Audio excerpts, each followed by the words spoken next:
This year's COP28 summit began strongly, with countries agreeing to establish a loss and damage fund to compensate nations most vulnerable to climate change. In our interview with US climate envoy John Kerry, he gives us his assessment of the new fund and detailed the importance of climate cooperation, in particular that between the US and China. We supported the creation of a fund. And now we have this new fund, which is the Climate Impacts Response Fund. And that Climate Impact Response Fund is going to help us be able to deal with those countries most affected.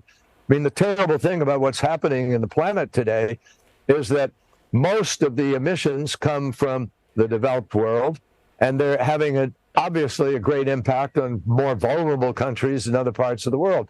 So we have to come together to address this. Secretary Kerry, let's talk a little bit about climate cooperation between the two giants in the room, the US and China. The Sunnylands statement that released in November aligns both countries on many aspects of climate policy, including more transparent and ambitious national targets, also limiting methane and nitrous oxide emissions, etc. How will the US and China build on these points of common interest and then translate them into more concrete and more ambitious action at COP28?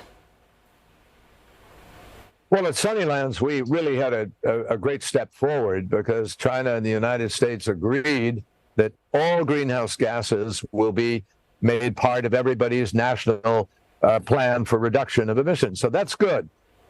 We also agreed for the first time that we're going to be able to deploy increased amount of renewables. And we're doing it specifically to permit us to be able to reduce emissions earlier than what's going to happen. So that's a step forward.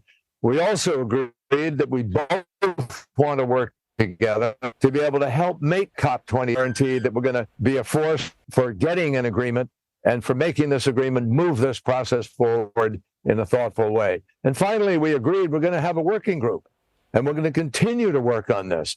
And yesterday, and other days, we've met and talked with different people here at the COP, all of whom agree that we need to focus on methane.